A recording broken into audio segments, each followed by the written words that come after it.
Desde hace ya varios años en Santander se ha animado a los vecinos a reciclar y cada día son más ciudadanos los que se animan a colaborar con el medio ambiente y se acercan tanto a los puntos fijos como móviles a depositar sus residuos clasificados. Aun y con todo, nos queda mucho trabajo para que sean más los vecinos que día a día hagan cotidiano el reciclaje. Para esto tenemos que facilitárselo al máximo con campañas de información. Llevamos varios meses recibiendo quejas de los vecinos sobre los puntos limpios móviles, ya que lamentablemente en sus inmediaciones, personas agrupadas acosan a los vecinos que van a depositar sus residuos. El problema surge cuando, antes de que depositen, les piden las bolsas para quedarse con lo que consideran útiles. Otro problema recurrente es que tras la inspección de la basura por parte de las personas dejan la zona en un estado lamentable. Esto también es frecuente en contenedores tradicionales, generando los mismos problemas. En el caso de los contenedores, hemos conocido una noticia reciente de Madrid en las que el Ayuntamiento ha elaborado una modificación de los contenedores existentes y se han añadido unas rampas interiores para que no sea posible acceder a sacar ningún tipo de residuo. Debemos cuidar este tipo de actuaciones, ya que los ciudadanos no pueden ver su trabajo arruinado. Si esto sigue así, terminarán con esa buena práctica que es el reciclaje. Otro punto importante para el reciclaje es el punto limpio fijo, en el que los ciudadanos pueden depositar cantidades más grandes de residuos clasificados, en los que últimamente también están sufriendo casos de vandalismo por parte de las mismas personas de las que hemos hablado anteriormente. Por todo lo anteriormente expuesto, la propuesta de resolución sería, punto número 1, reformar en la medida de lo posible los actuales contenedores para evitar estas prácticas o tener en cuenta en las reposiciones de estos posibles sistemas antihurto. Y el segundo punto sería vigilar los puntos limpios de Santander para acabar con las prácticas anteriormente citadas. Muchas gracias. Muchas gracias. Comenzamos el turno de intervenciones. Buenos días de nuevo. Bien. Yo lo siento, pero quizás es que seamos un poquito raritos en Santander, si puede, pero tengo que reconocer que pese a la corta exposición de motivos, la lectura de esta moción, que si se hubiese formulado de otra manera en cuanto a las propuestas, pues podría ser incluso apoyable, pero claro, está la exposición de motivos y algunas de las cosas que se dicen, y entonces, claro, desde Santander, si puede, entendemos que esta moción será un trato muy desafortunado, insensible, carente de empatía hacia aquellas personas que se ven obligadas a buscar en los residuos de los demás los medios de supervivencia que responsables políticos como ustedes, debo decir, no son capaces de ofrecer desde sus cargos de responsabilidad. Y, por supuesto, no vamos a pasar por alto este hecho y vamos a llamar hoy la atención sobre ello. No sé qué les habrán contado a ustedes sobre estos casos, pero hablar de acoso, de poco civismo, como se ha dicho aquí en otras ocasiones, hablar de vandalismo o de hurto, simplificando el problema en una especie de cuestión de simple orden público, me parece un tratamiento denigrante hacia algunas de las personas que sufren con más intensidad en esta ciudad las consecuencias de las políticas de austericidio de este Gobierno, cuyo partido, además, ustedes apoyan sin fisuras en este Ayuntamiento. Un partido que, además, aquí defiende sin ningún tipo de rubor la inexistencia de la problemática de la pobreza o de la exclusión social en Santander, argumentando que todo el que lo necesita tiene en este Ayuntamiento las suficientes ayudas como para no tener que recurrir a meterse en un contenedor o un punto limpio en busca de comida o en busca de algo que le sirva para obtener algún tipo de dinero. Por supuesto, en el Santander que cuenta, según el equipo de Gobierno y también según ustedes, no hay pobres de solemnidad, ni mendigos, ni vecinos que tratan de guardar las apariencias y bajan a los contenedores de basura de madrugada, bolsa en mano, a ver qué encuentran. Hablan en su exposición de motivos de situaciones de acoso. Quizás deberían hablar también de la desesperanza y la desesperación que engendran las situaciones de extrema pobreza que sí se dan en esta ciudad, mientras el miserable que las sufre observa cómo sus responsables políticos desatienden sus necesidades.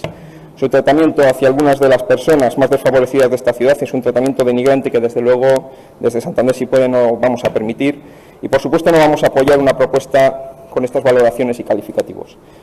Como entiendo que ustedes no actúan de mala fe con afirmaciones y descripciones del tipo de las que han hecho, tenemos que entender que el problema es el terrible desconocimiento de la realidad que vivimos y sí, mucho nos tememos que ese es uno de los grandes problemas de este país, la terrible distancia que algunos pretenden establecer entre su cargo institucional y aquellos a quienes supuestamente representan. De este desconocimiento emana probablemente las posturas que ustedes han mantenido en este pleno respecto a las propuestas que sobre políticas sociales han venido haciendo desde la oposición y que han intentado siempre mejorar el precario servicio que desde este ayuntamiento se da en esta materia y que tratan de poner solución a la verdadera raíz del problema que ponen con tanto desatino ustedes de manifiesto en su moción,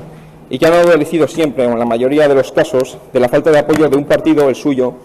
que dice estar del lado de la gente, pero que demuestra un día tras otro que ha nacido para estar del lado de quienes precisamente generan la pobreza y la miseria. Ustedes no han apoyado aquí una propuesta, por ejemplo, nuestra, para dar una vivienda a una familia que iban a desahuciar. Ustedes no han apoyado una propuesta nuestra de elaboración de protocolos para evitar que se corte el agua a la gente sin recursos. No han apoyado ustedes una propuesta nuestra para luchar y combatir la pobreza energética en nuestra ciudad, evitando de esta manera que se deje sin suministro a familias en especial situación de vulnerabilidad, como por ejemplo con niños. No han apoyado ustedes una propuesta nuestra para mejorar el deficiente servicio que presta el Centro de Acogida Princesa Leticia, que tendría que acoger a muchas de esas personas que ustedes han mencionado. No han apoyado ustedes una propuesta nuestra tratando de implementar medidas de ayuda para las familias pobres para la adquisición de material escolar. No han apoyado ustedes nuestras propuestas de modificación presupuestaria para incrementar el gasto en ayudas a la vivienda, alimentos, facturas, etcétera, por un montante total de más de 2 millones de euros frente a los 500.000 actuales. No han apoyado ustedes una propuesta del Grupo Socialista instando al equipo de Gobierno a hacer un diagnóstico de la situación de las personas en riesgo de exclusión social en nuestra ciudad, las mismas que usted menciona en la moción. Y ahora nos encontramos con esta moción en la que ustedes dejan claro su criterio de que las personas sin recursos molestan y dejan claro que una vez más ustedes no luchan contra la pobreza, sino que luchan contra los pobres. Tener personas buscando en los contenedores, buscando en los basureros, buscando en los puntos limpios, entendemos que no es una situación deseable para nadie. La diferencia es que mientras ustedes identifican en ellos la raíz del problema y lo asocian a inseguridad y delincuencia, nosotros consideramos que la gente rara vez elige su destino, que es nuestra sociedad la que con su competencia entre individuos, con su falta de valores, con el desprecio constante por el que sufre, como el que demuestra usted en esta moción, con la hipocresía instalada en la misma del abrazo al otro solo cuando todo va bien, la que hace que personas humildes, honradas, acaben buscando su subsistencia en un contenedor de basura. La postura no es nueva, sino que es frecuente en la línea ideológica del ultraconservadurismo político que ustedes, por otro lado, se empeñan en negar, representar. Lo que ocurre es que el de la tolerancia y la comprensión y la preocupación por los que más sufren las consecuencias de la crisis es un traje que a ustedes les va pequeño y se les acaban saltando las costuras una y otra vez, denotando incomprensión. Más bien son de la línea de tolerancia cero, el término que en España pusieron de moda en su momento políticos de ideología de corte ultraderechista como Alberto Ruiz Gallardón o Esperanza Aguirre, donde declaraban la guerra a los sin techo con una cuidada campaña de asimilación de pobreza extrema igual a delito, como ha hecho usted en su moción, plagada de medidas de criminalización de los más desfavorecidos y que consiste simplemente en querer volver la cabeza hacia otro lado para no ver lo que se supone que nos incomoda. Para estimular su sensibilidad, que veo que le hace falta, le recomiendo un libro que quizás logre hacerla comprender algo de lo que estamos diciendo, aunque en realidad con que hablase con algunos de sus vecinos sería suficiente. El libro se llama Miguel, 15 años en la calle, llorarás donde nadie te vea. Su autor es Miguel Fuster, un escritor y guionista que tras una mala racha acabó viviendo en la mendicidad durante 15 años, frecuentando por lo tanto muchos basureros y muchos puntos limpios en los que ganarse la subsistencia. En su desdicha, y mientras se arrastraba por las calles, pues conservó su lucidez, su dignidad, su sensibilidad y escribió cosas como esta: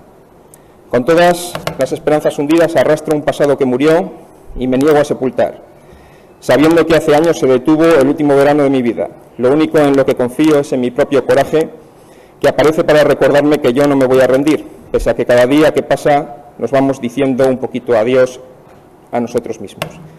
Jamás hallaremos la llave que cierra la puerta del desconsuelo, buscando desesperados cualquier lugar donde se pueda comprar el olvido. Me hicieron creer que yo era Dios, confié demasiado en mis fuerzas, renunciaba demasiado a mí mismo para hacer lo que otros deseaban. Luego las ilusiones se fueron rodando por las alcantarillas, grito al viento la blasfemia del desesperado que, sintiéndose inocente, se encuentra en la cárcel de pronto y sin remedio. La moraleja: la vida es muy perra y traicionera, señora Bielba, y da muchas vueltas, y quizás, espero que no, sea usted o cualquiera de nosotros quienes mañana practiquemos el hurto o practiquen el hurto y el vandalismo en un contenedor de basura, quién sabe. Así que dignidad y sobre todo respeto, y por dignidad y respeto creemos que lo que debería hacer con esta moción, tal y como la ha formulado, es retirarla. Nosotros, de no ser así, votaremos en contra.